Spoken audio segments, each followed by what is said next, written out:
Bonjour mes amis. Devant le resserrement des systèmes de contrôle, de muselage et de restriction, j'ai décidé de partager cette vidéo pour vous sensibiliser devant l'urgence de la situation, car comme je le dis toujours, il y a une solution à tout. Depuis quelques semaines, voire mois, les hébergeurs ont changé les algorithmes d'accessibilité des vidéos, de sorte que depuis lors, les vues sur mes partages ont baissé, des commentaires supprimés, le nombre réduit en peau de chagrin et même la visibilité est réduite d'une façon drastique.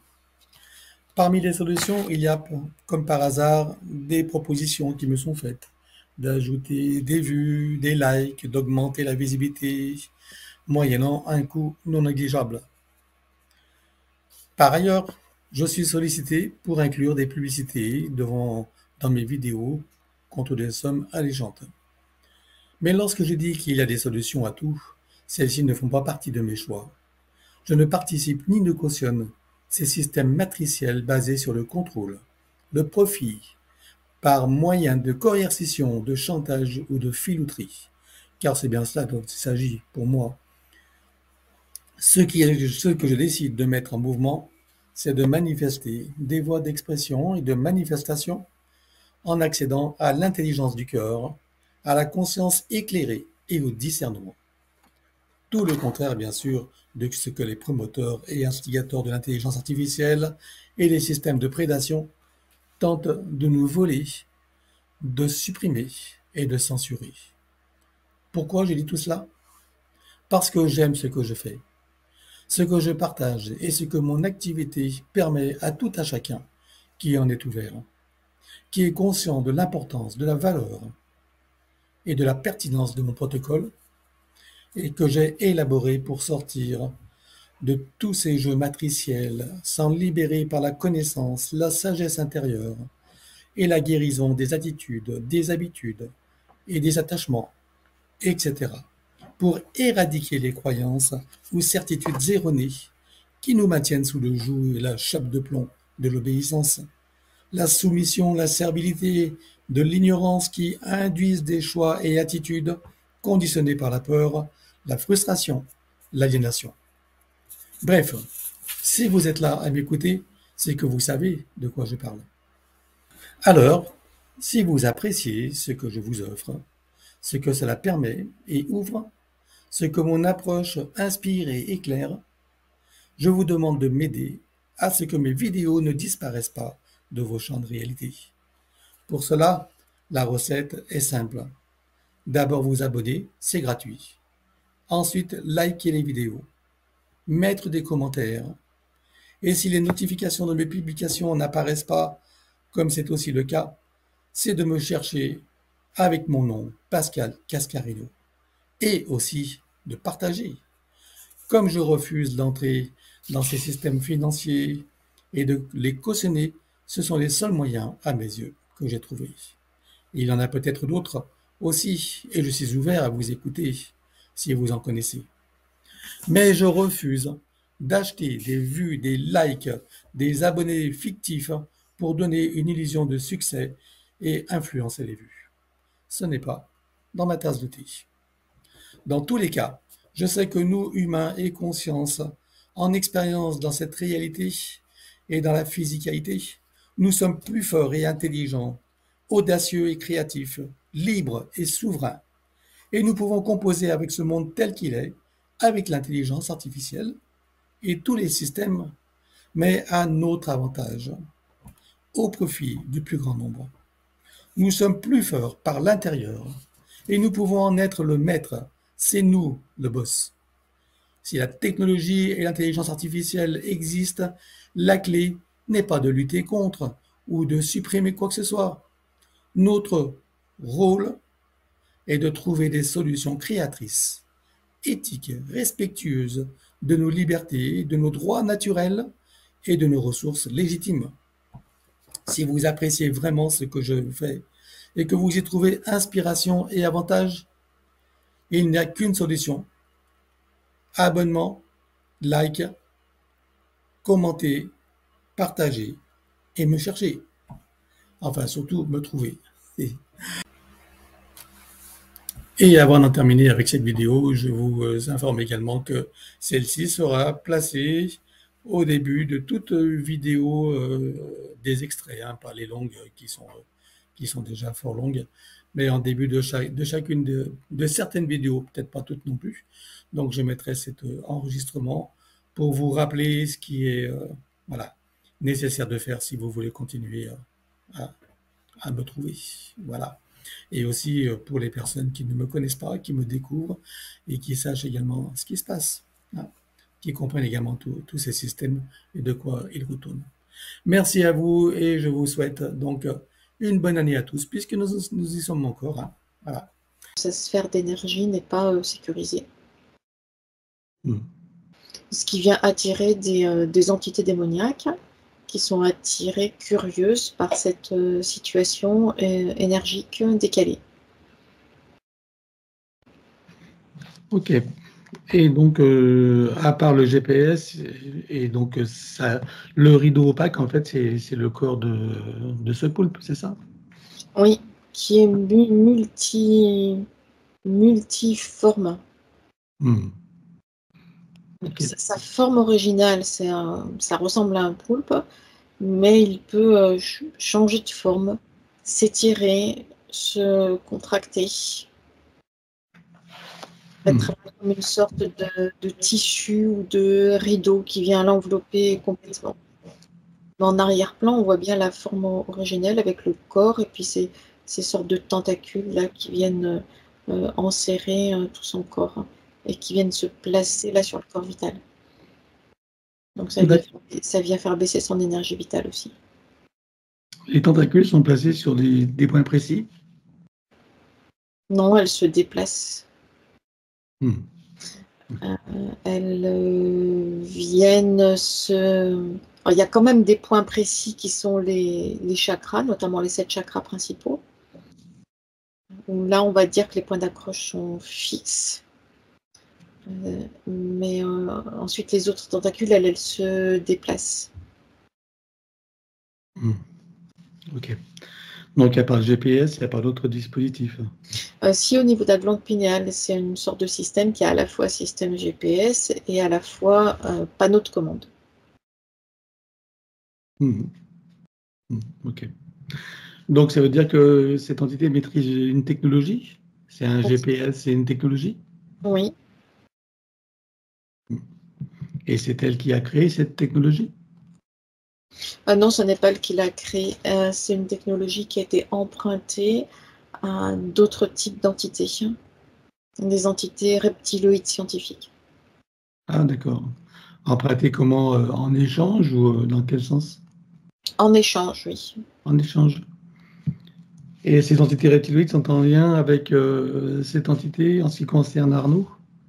Elles en tirent des bénéfices secondaires. Elles ne sont pas en lien directement, mais les informations récoltées par cette entité-là, par cette technologie-là, ces informations-là parviennent jusqu'à ces entités reptiloïdes. D'accord. Donc, il faut qu'on les inclue donc, dans l'équation. Tu en vois combien? Il y en a 5. 5. Ils ont une hiérarchie? Oui, et parmi les 5, il y en a une ou un qui est plus élevé hiérarchiquement que les 4 autres.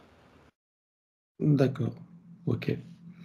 Et donc, tu vois ce poulpe, tu vois d'autres entités ou pas, à part les démoniaques? Non, directement sur lui, c'est tout. Après, ce sont les entités démoniaques qui viennent le bousculer. C'est quoi l'objectif du poulpe alors? À la fois, il retire de l'énergie vitale et à la fois, il prend de l'information pour ses manifestations futures. C'est comme si sa forme là de poulpe, c'était une sorte de manifestation, on va dire physique, mais dans la 4e dimension, une forme de manifestation intermédiaire. Ça n'est pas complètement abouti et en tout cas pas satisfaisant pour ce type d'entité qui se montre très intéressé par l'humanité, par sa façon de fonctionner et il y a cette envie-là d'intégrer un corps humain, de vivre l'expérience humaine. D'accord. Ok. Et l'objectif des reptiloïdes, alors qu'ils récoltent les informations? Eux, c'est la création, la modification et la multiplication de nouveaux types d'êtres humains. Okay. Il y a des prélèvements d'ADN ou du trafic? Oui. Quel pourcentage? 4%. 4%. Il y a des inclusions dans ces 4%? Dans ces 4%, il y a 1,5% d'inclusion de ce poulpe, de l'ADN de ce poulpe, ce qui lui permet de rester accroché à lui, de se fondre dans son énergie, sans être rejeté. Ok. Et ça lui cause quel problème? Ça vient créer un problème c'est au niveau des sensations. Cette sensation-là de se sentir différent des autres êtres humains. Ok. On va regarder depuis quand cette entité est avec lui la toute première fois. 1, 2, 3. Depuis 8 incarnations. Ok. Comment s'est produite la première fois? Dans les roues d'incarnation, cette entité s'est présentée. Que s'est-il passé? Mais elle ne s'est pas présentée sous sa forme originelle de poulpe. Comme ce n'est pas la première conscience humaine sur laquelle elle vient s'accrocher, cette entité, elle a comme une sorte de bibliothèque d'apparence humaine. Donc elle s'est présentée sous forme humaine à lui. Dans les roues d'incarnation, dans ces moments-là d'hésitation avant de choisir une nouvelle incarnation. D'accord. On va regarder quel type de vie il a eu avant cette désincarnation. À quel endroit, quelle époque, la polarité, le contexte. 1, 2, 3. C'était une vie rude, une vie l'époque qui vient, c'est le Moyen-Âge, et c'est une vie liée à la paysannerie, paysan au Moyen-Âge, mais quelque chose de rude, de fatigant, et avec une usure prématurée du corps physique. Le départ du corps physique, c'est 46 ans. D'accord. Et de quelle manière il meurt? Crise cardiaque. Cardiaque? Ok. Et depuis lors, je suppose que cette entité gère ses incarnations. Oui. Les reptiloïdes sont intervenus à quel moment?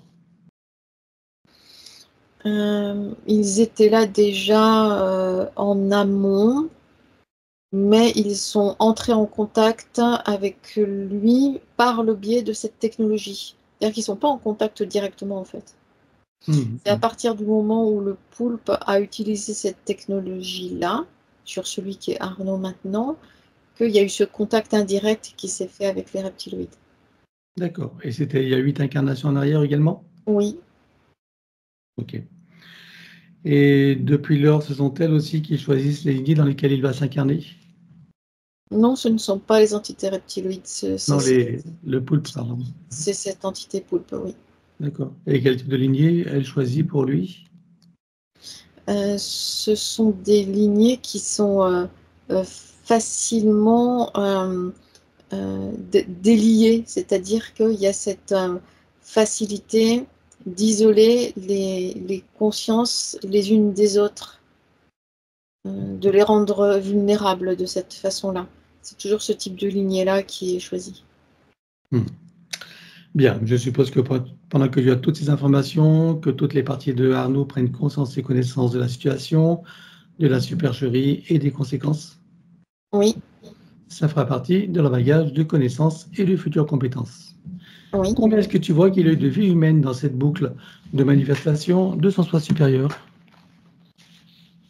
Dans cette boucle-là, 31. 31. On va aller voir d'où il vient avant d'entrer dans cette fausse matrice et sous quelle forme. 1, 2, 3. Il y a quelque chose de lunaire. Il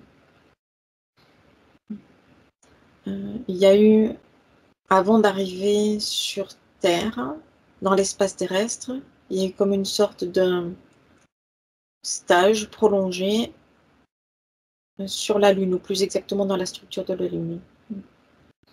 Mais auparavant, il était là, libre, léger, dans une sorte d'inconscience du danger.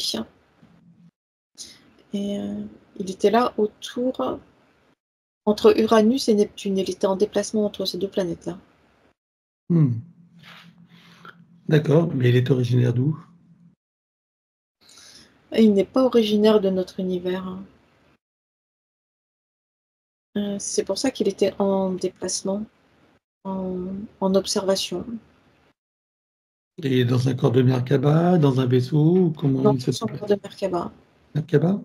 Ok. Il est passé par le soleil central de notre univers. Il y a eu exploration de plusieurs zones de notre univers, mais sans jamais aller jusqu'au stade d'incarnation sur une planète donnée. Toujours là en déplacement, comme une sorte de tourisme stellaire, quelque chose comme ça. Ok. Jusqu'à ce qu'il arrive dans notre système solaire. Et il a été capté, en fait, repéré, capté, alors qu'il était en déplacement et en observation, mais sans avoir conscience aucune du danger, ni même qu'il ait été repéré autour de ces deux planètes-là. Et ensuite, donc capté par qui? C'est des Dracos qui l'ont capté. C'est un vaisseau Draco. Que s'est-il passé alors?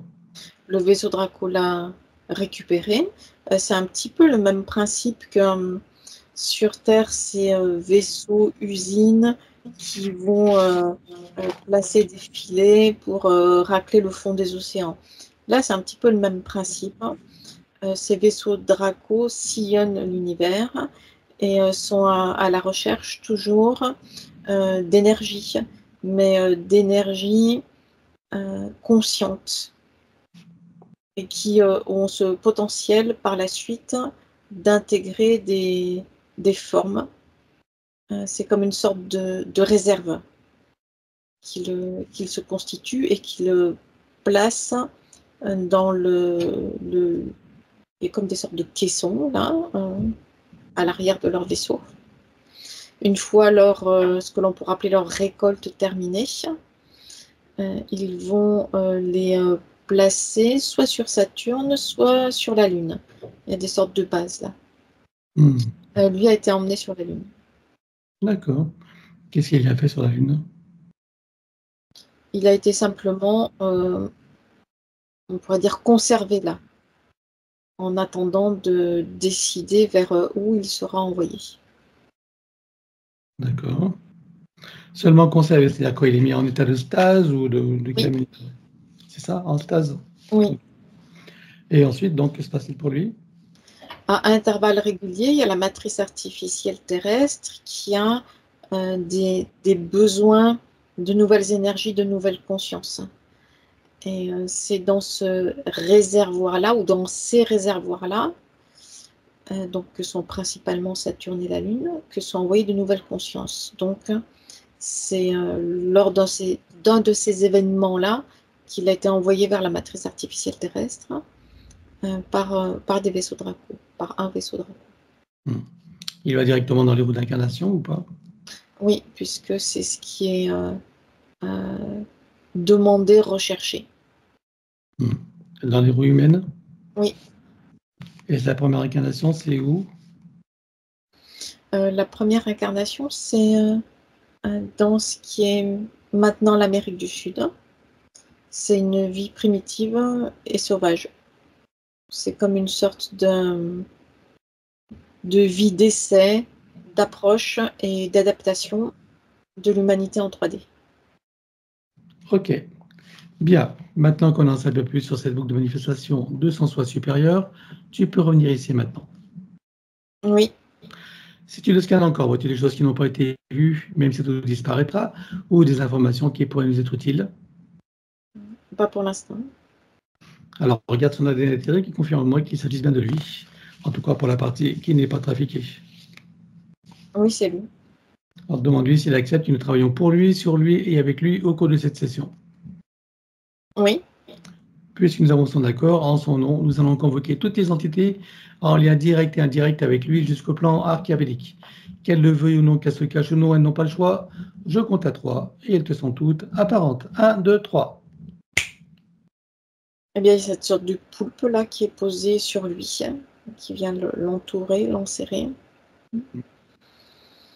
Il y a en arrière-plan, mais sans contact vraiment direct avec lui, donc ces entités reptiloïdes. Mm. Et puis il y a des entités démoniaques qui sont là. Ok. Elles appuient sur quelle faille, elles? Sur des failles d'anxiété, de mal-être, de malaise, cette sensation d'illégitimité d'être là, incarné dans cette physicalité-là. D'accord. Qui vois-tu d'autre?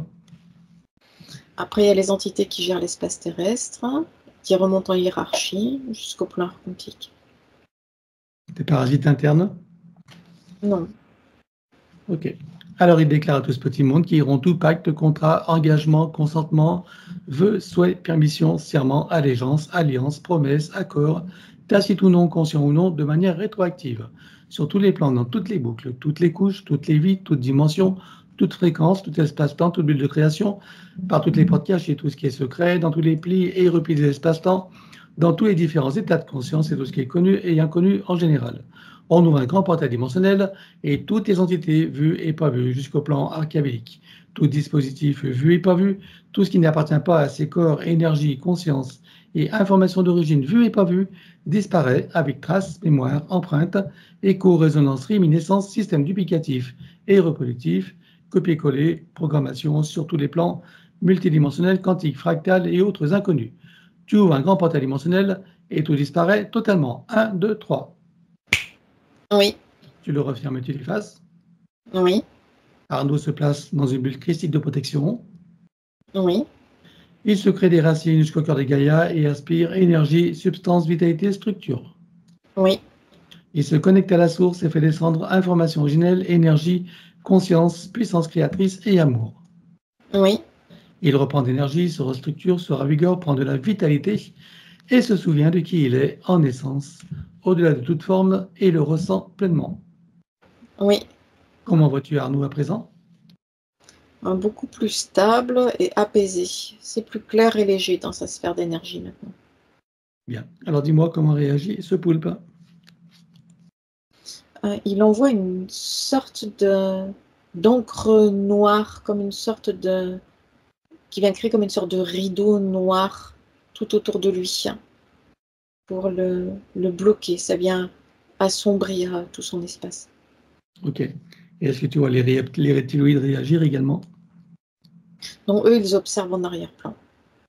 Ok. Donc on va tout bloquer, on bloque tout sur tous les plans comme un arrêt sur image. 1, 2, 3. Oui. Tu reviens en arrière et tu te positionnes à un moment juste avant que l'entité réalise qu'il se passe quelque chose et qu'elle n'ait eu le temps de faire quoi que ce soit. Oui. Là, tu vois un portail dimensionnel et on vire tout. 1, 2, 3. Oui. Tu refermes et tu t'effaces. Oui. Regarde la bulle énergétique donc de Arnaud. Dis-moi s'il reste quelque chose. Il y a des échos et des résonances. Alors, on les élimine sur tous les plans comme précité habituellement. 1, 2, 3. Oui. Regarde s'il reste des résidus. Non, il n'y en a pas.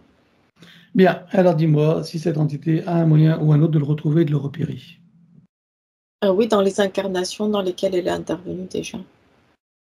De quelle manière elle y a accès? Par les informations de cette sorte de système de commande là qui était relié au GPS. Elles sont stockées où ces informations? Dans des sortes de bibliothèques. Mais elles ne sont par précaution, elles ne sont pas toutes situées au même endroit. C'est comme des sortes de bibliothèques qui sont là disséminées dans des strates de la 4e dimension. Et si tu peux toutes les rassembler? Oui, Ok. Donc je suppose que c'est multidimensionnel, c'est quantique et fractal. oui, Alors tu supprimes tout. 1, 2, 3. oui. Voilà. Dis-moi s'il reste quelque chose quelque part. Il y a comme des sortes de copies, mais qui, elles, sont au niveau des reptiloïdes. Ok, on allait venir au reptiloïde. Pour l'instant, je veux qu'on reste sur le poulpe. On va jusqu'au bout avec lui. On s'occupera d'eux après. En ce qui concerne le poulpe, est-ce qu'il a encore des moyens de le retrouver, de le repérer? Le poulpe, non. Plus aucun? Non. Sauf s'il va rechercher l'information auprès des reptiloïdes. Ok. Donc pour le poulpe, tu vas créer donc, une amnésie totale. On va éliminer ses circuits neuronaux et tout autre moyen de mémoriser donc, de l'existence de Arnaud. Donc amnésie totale sur tous les plans. 1, 2, 3. Oui, Comment réagit-il? il n'y a pas de réaction. Il est là, immobile et désorienté. Ok. Alors maintenant, on s'occupe des reptiloïdes. Donc tu me dis qu'ils détiennent des informations. Elles sont stockées où? Elles sont classées, triées, organisées dans des fichiers qui ressemblent à des fichiers informatiques. Ok. Et c'est dans des ordinateurs ou pas? Oui, Combien est-ce que tu envoies? 14. Ils sont reliés à un ordinateur central. Oui, Et celui-ci est-il relié à d'autres ordinateurs en plus des 14? non, ça reste interne en quelque sorte. Et ça circule uniquement parmi ces entités reptiloïdes citées. Très bien. Alors qu'est-ce qu'on fait? On brûle les ordinateurs, on les explose ou seulement les informations? Simplement les informations qui concernent celui qui est Arnaud. Ok. Alors tu exploses tout. Enfin les infos en tout cas. 1, 2, 3.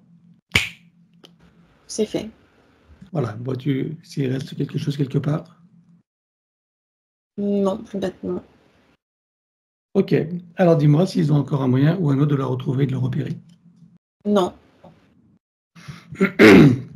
Même ils n'ont pas anticipé la séance. Non, puisque eux ne sont pas directement Impliqué. concernés. Hmm. Ok. On va quand même effacer de leur mémoire donc le souvenir de l'existence de Arnaud, hein, Oui, donc de tous les circuits neuronaux et tout autre moyen technologique. On élimine tout, amnésie totale. 1, 2, 3. oui. Voilà. Comment vois-tu qu'ils réagissent? Ils sont là, le regard dans le vide, préoccupés à d'autres choses. Ils n'ont plus conscience de sa présence.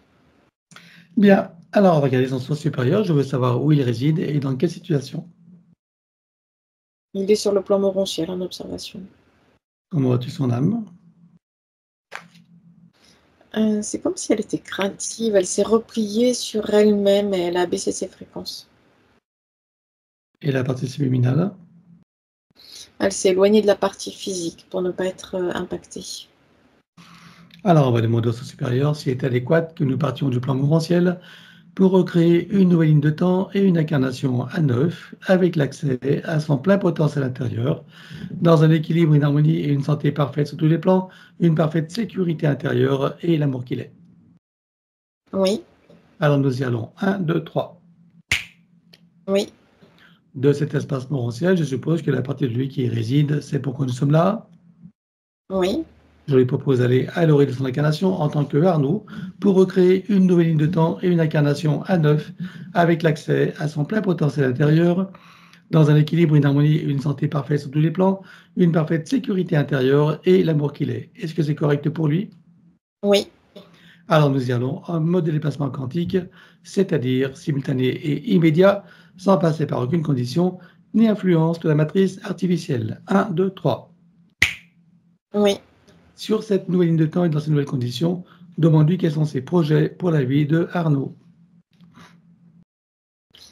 Intégrer cette incarnation humaine en 3D et s'y placer au centre et en être à la fois observateur et acteur pour en saisir toutes les nuances et l'apprécier pleinement. Quel moment choisit-il pour entrer dans sa nouvelle physicalité? Au moment de la conception. Et à quel pourcentage est-il connecté à ce moment-là à la source? 98%. Je l'invite à monter à 100%. Oui. Il se crée des racines jusqu'au cœur de Gaïa qu'il programme uniquement pour cette existence. Oui. Et maintenant, on va regarder son arbre généalogique. Comment le vois-tu? Il y a comme des sortes de séparation, en tout cas des différences de fréquence entre les consciences. Ça vient créer des déséquilibres dans la structure de l'arbre même. Qu'est-ce que ça crée comme problème aux consciences qui sont accrochées? Ça vient créer des difficultés de communication, des incompréhensions mutuelles. Comment est-ce que tu vois que ça impacte lui particulièrement? Ça vient porter une sensation de déséquilibre, d'insécurité et de solitude. Alors, on va demander à la conscience de l'arbre si nous sommes autorisés à intervenir sur lui. Oui. Tu vas à l'origine de cette situation à la toute première fois. 1, 2, 3. Oui. Nous sommes à combien de générations en arrière? 48. Que se passe-t-il à ce moment-là? À la sortie des roues d'incarnation, il y a comme des sortes de zones de formatage des lignées humaines. C'est dans une de ces zones-là, donc gérée par des entités démoniaques, que cette lignée est formatée. Alors, est-ce que tu peux trouver un moment où cet arbre est parfaitement libre et non encore repéré? Oui. Tu te présentes à lui à ce moment-là, tu donnes des informations de ce qui pourrait survenir si rien n'est fait, et tu lui proposes de trouver une solution créatrice pour que cette situation n'arrive jamais. Oui. Que choisit-il de faire? Une montée en fréquence haute et puissante qui vient le placer hors de portée et de perception de ces entités-là. On va compléter ça par une connexion de l'arbre à la source pour faire descendre information originelle, énergie, conscience, puissance créatrice et amour, touché en plein cœur et dans sa conscience. Que se passe-t-il pour lui et toutes les âmes qui y sont accrochées? Il y a l'énergie qui recommence à circuler maintenant librement, légère, entre toutes les consciences rattachées à la lignée. Comment est-ce que ça l'impacte lui personnellement? Ça vient l'apaiser, le recentrer, l'équilibrer. Et est-ce que tu peux l'inviter à créer des voies de communication par le cœur, d'ouverture de conscience et d'auto-guérison pour toutes les âmes de sa lignée, en particulier ses proches? Oui, Allons-y. c'est fait. Il enroule son arbre avec autant de sinusoïdes d'énergie que nécessaire, issus de sa propre source. Oui, Et tu entres. c'est fait. Que compte-t-il faire avec lui à présent? Est-ce qu'il veut le couper partiellement ou entièrement? Est-ce qu'il veut réaménager, réinformer, transmuter ou autre? Il coupe à 27% et pour la partie restante, il réinforme et réaménage. Dis-moi quand c'est fait. C'est fait. Bien, maintenant, on va s'occuper de son ADN. Alors, donc, on a vu qu'il y a 4%, je crois, 4% hein, d'ADN modifié et trafiqué. Quel pourcentage peut-on commencer à éliminer? 1,5%. OK. Alors, on les élimine sur tous les plans, comme précité habituellement. 1, 2, 3. C'est fait. Voilà. Maintenant, regarde s'il en reste de résidus de 6,5%. Non, mais non, Il les remplace avec sa propre essence. c'est fait. Voilà. Alors, que peut-on éliminer maintenant? Bah, tout le reste, hein. Tout le reste. Alors, on élimine également. 1, 2, 3. C'est fait. Et il les remplace également. Oui, Ceci étant fait, que compte-t-il faire avec son ADN? Est-ce qu'il veut le refaire entièrement à neuf ou partiellement? Est-ce qu'il veut réaménager, réinformer, transmuter ou autre? il le refait. Alors, on élimine l'ancien dans la même condition que précité. 1, 2, 3. Oui, Il le recrée à neuf avec le gabarit de l'archétype originel et personnel, tenant compte, bien sûr, de ses propres objectifs d'incarnation. oui. Combien vois-tu d'hélices? Combien sont connectés et combien sont activés? Il y en a 5 de connectés et 3 d'activés. OK. Est-ce qu'il peut activer les autres? Oui, Allons-y. c'est fait. Peut-il rajouter de nouveaux programmes? Oui, ça vient renforcer, stabiliser et sécuriser sa base énergétique. C'est fait. Bien, alors maintenant, on va s'occuper de l'élimination des cols matriciels limitants. Et ça, comme d'habitude, on va le faire en privé. L'élimination des codes matriciels limitants ayant été faite, j'aimerais que tu regardes si d'aventure il resterait des programmations archontiques ou de celles de l'intelligence artificielle. Non, il n'y en a pas. Alors il remplace tout ce qui doit être avec sa propre essence. Oui, Il enroule son ADN avec autant de sinusoïdes d'énergie que nécessaire, issus de sa propre source. oui, Et tu ancres. c'est fait. Il remonte sa ligne de temps juste avant sa naissance. Dis-moi à quel pourcentage est-il connecté à ce moment-là à la source. 79%. Il remonte à 100% tout en vérifiant ses racines et en créant l'équilibre. Oui, Il s'apprête à venir au monde, il envoie de l'amour dans le ventre maternel, dans l'environnement, il vient au monde.